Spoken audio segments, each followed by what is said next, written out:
अस्सलामु अलैकुम वरहमतुल्लाहि वबरकातुहू। नहमदुहु व नुसल्ली अला रसूलिहिल करीम। अम्मा बाद। पिछले दिनों एक नौजवान मेरे पास आया, ताल्लुक़ वाला था और उसका वालिद मेरा दोस्त है। तो उसने आकर अपने वालिद का बल्कि वालिदैन का शिकवा किया, गिला किया कि वालिदैन मेरे साथ तामुन नहीं करते। मैंने उसको समझाया बुझाया और वालिदैन के जो हुकूक हैं उस बारे में उसकी जहन साजी की, लेकिन जो एतराज़ात उसने अपने वालिदैन पर बताए मुझे, मैं चौंक गया कि एक वालिद या एक वालदा, वालिदैन वो इतनी भी तामुन नहीं कर सकते जो वो मुझे बता रहा था, शिकवे शिकायत बता रहा था। वाक़ियतन अगर वो वालिदैन के अंदर कोताहियाँ अपनी औलादों के हक़ में हो रही हैं तो औलादें बगावत पे उतर आती हैं। उसकी वजूहात जो हैं वो वालिदैन की तरफ से नज़रअंदाज करना, वालिदैन की तरफ से कोताहियाँ करना और वालिदैन की तरफ से सही तरबियत ना करना और वालिदैन की तरफ से रिस्पांस न देना, ये औलाद को बगावत पे मजबूर करता है।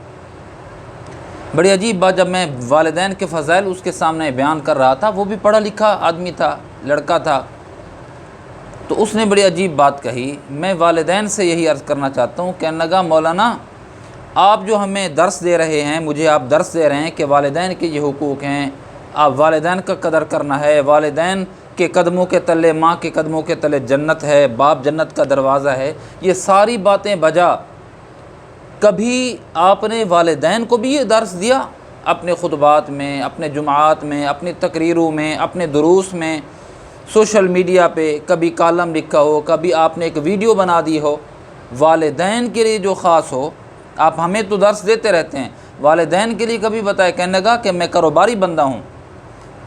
यहाँ से जब मैं कराची पहुँचा तो वालिद, जब मैं वापस आया तो माँ ने कहा कि तेरा बाप इंतज़ार करता रहा, तूने कराची जाकर फ़ोन भी नहीं किया कि मैं खैरियत से पहुँच गया हूँ।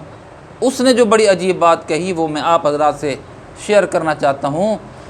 उसने कहा मौलाना अगर औलाद का हक़ बनता है कि वो वहाँ जाकर कहें बाबा जी हम कराची पहुँच चुके हैं, अपने काम में मसरूफ़ हैं, क्या वालिदैन का हक़ नहीं बनता कि वो राब्ते में रहें कि हमारा बेटा जो जा रहा है और पूरी भरी बस के अंदर अकेला है, पता नहीं कैसी हालत में ये जाएगा, पहुँचेगा नहीं पहुँचेगा, रास्ते में हालात कैसे होते हैं, क्या बाप का हक़ नहीं बनता या माँ का हक़ नहीं बनता?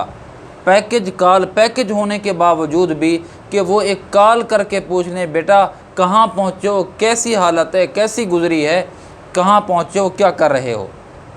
जहाँ औलाद को समझाया जाता है कि वालिदैन के हुकूक हैं, तो वालिदैन आपके भी कुछ हुकूक बनते हैं, आपकी भी कुछ ज़िम्मेदारियाँ बनती हैं। अगर यकीन जानिए मैं बहैसियत बाप के अर्ज़ कर रहा हूँ कि अगर हम औलादों के जज्बात का ख्याल रखें, उनकी ख्वाहिशात का ख्याल रखें, उनके अच्छे और बुरे की पहचान रखें, उनके पसंद और नापसंद का लिहाज रखें, यकीन जानिए औलादों में बगावत नहीं पैदा होगी।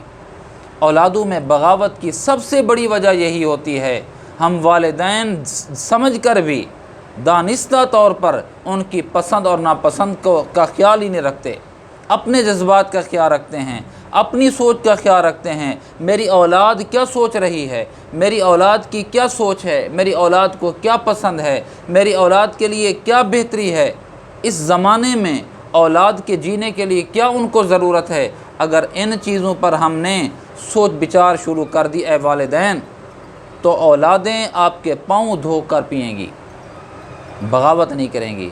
तो बगावतें हमारी औलादें क्यों करती हैं? उसकी वजह यह है कि हम उनके जज्बात का ख्याल नहीं रखते, अपने बड़ेपन की वजह से, रोब और दबदबे की वजह से उनके एहसासात को, जज्बात को हम दबा के रखते हैं। अगर बुरा ना लगे तो कहूँ कि उनके जज्बात को रौंद डालते हैं, जिसकी वजह से औलाद में बगावत पैदा होती है। ए वालिदैन, औलाद के हुकूक आपकी भी ज़िम्मेदारी है। وآخر دعوانا ان الحمد للہ رب العالمین۔